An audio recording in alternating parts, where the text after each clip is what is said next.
I mean, that is funky. That's funky. How's it going, guys? Hi, welcome back. I'm sitting really awkwardly. I don't know why. Being really awkward today. Such an awkward person. I'm sorry. Hi to those who are back. I can't believe there's over 1,000 of you. I mean, I know in YouTube world that isn't much, but in my world, you know, like, think about it. How many people do you know that play saxophone? Out of those people, how many people do you know that play saxophone and would actually watch a YouTube video, let alone like it so much that they subscribe? I mean, I'm very chuffed. Very chuffed. Thanks, guys. Thanks for following me. I really, really appreciate it. It makes all these videos really worthwhile. So cheers. Cheers muchly, you lovely lot. Those who are new, hi, welcome. Hope you enjoy. If you haven't watched my improv videos before, not to worry. There are lots of them.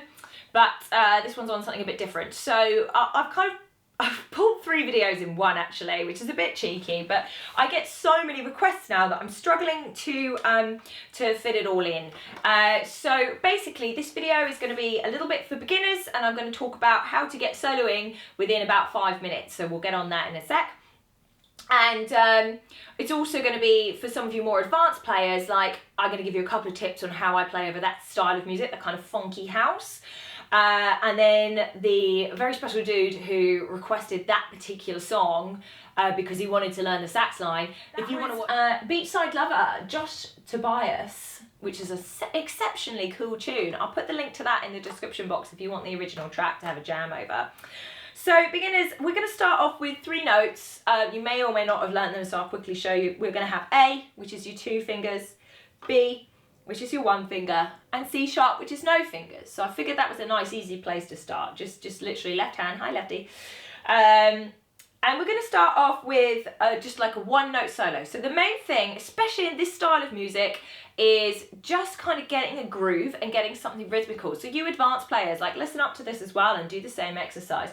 So we're going to do a bit of call and response, I call it. I'm going to play a little bit and then I'm going to put my hand to the camera, and that's supposed to be your turn. So hopefully you've got your sax handy. If not, have a little hum to yourself. Because the idea is eventually you want to be able to hear ideas in your head and realise them on your instrument. So if you're on the bus with your headphones on and you fancy watching a Chez ridiculous YouTube, and you ain't got your sax on you, that's no biggie.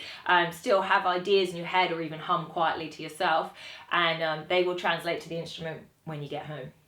So let's see, where are we? Okay, so 1-note solo.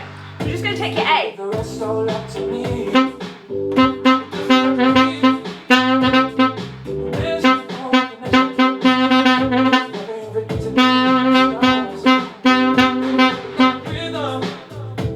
It's hard to do, right? It's really hard to create something with that. Give it a go. Okay, so we're going to use all 3 now. But keeping that principle of, I'm just going to create something rhythmical, okay?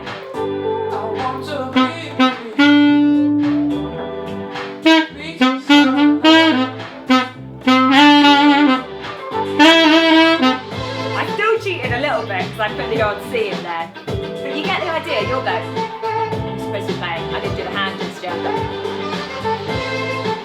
It's a good sax line, isn't it? Okay, we're going to add another note in there. We're going to add the F sharp, middle finger of your right hand. The mood has changed, so we would change with it, so we can go a bit more smoochy now. A few more long notes.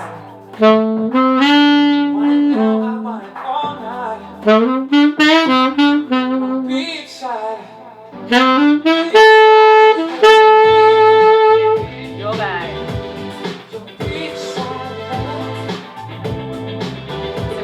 Trying to create something rhythmical with just those 4 notes. If you're lucky, I'll give you 1 more note. Okay, I'm going to give you 1 more note. We're going to use the E. So 2 fingers in your right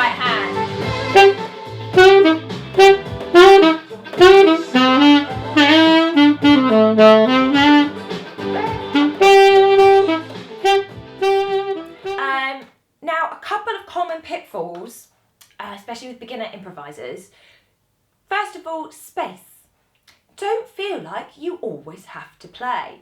If I go back to the beginning of that chat, I'm just going to do a quick example of constantly playing. And this is a big one for you advanced players as well through funk. Space. If you want to have a couple of inspiring people to listen to, Maceo Parker, he leaves loads of space. Loads of space. So, number one rule, space. Here's an example of no space.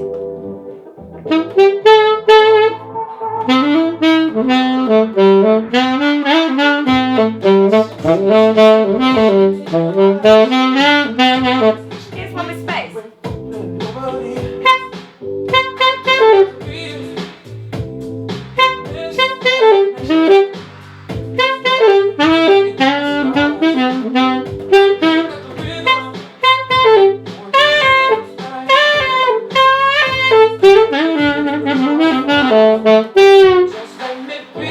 Anyway, so you had those lots of gaps. The other thing you would have heard in that is repetition.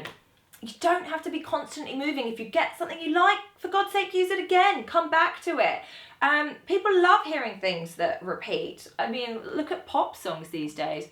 Baby, you're a firework. Na na na na na na na. You change the last note. Na na na na na na. Change a couple of notes. Na na na na na na. Change one note. It's just repetition. Or even jazz music. Fly me to the moon and let me play among the stars. Na na na na na na na na na na na na. It's the same pattern, just lower. And the ear loves repetition, and your audience or anyone that's listening or you are going to love repetition.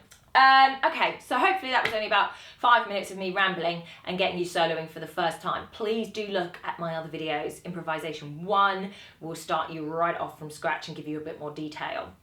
Funk players, couple of effects that you definitely want to use. Again, the space and the repetition is a big funk thing. In my tips and techniques playlist, there is a video on bending. That kind of what? And how I get that effect, because I think funk is almost mostly stylistic and different kind of articulations and attacks and effects, more so than vocabulary. A lot of funk and this kind of funky house music will only use one scale anyway, so I'm not even really cheated there by giving you 5 notes to play around with. The other one is growling. I really like, which again, I don't know why I keep harping on. I've got like a crush on Maceo Parker today, but he's just quite an iconic player. So he used to play for James Brown, and Candy Dolfer just massively copies all his stuff. Sorry, Candy, I think you're a great player too. But false fingerings was a big thing of his. Did you hear that sort of? They're kind of called ghost notes. These notes that don't exist. I've done a video on that as well, so here's a link to that in case you want to check that guy out. So for you more advanced players. Hope it was a useful video for you and you're enjoying this improvisation series. If you are, for goodness sake, give it a thumbs up. I really appreciate that, and it makes me realise, because I'm trying to sort of, now the channel's growing, I'm trying to work out what you guys want, and I'm not going to know that unless you tell me, really.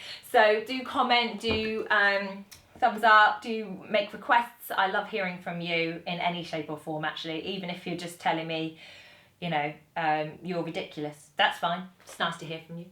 And if you haven't already subscribed and you think, oh, do you know what, these videos might be useful? Here's the link just to make it easy for you, and you can join Team Saxophone. Yeah, that's all for now, I think.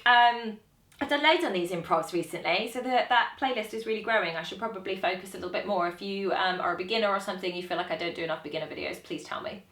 And meanwhile, do check me out on Twitter and Instagram. Links to them in the links to those in the description box. So that guy that said that I speak too fast, he may have a point. Anyway, peace out. Bye.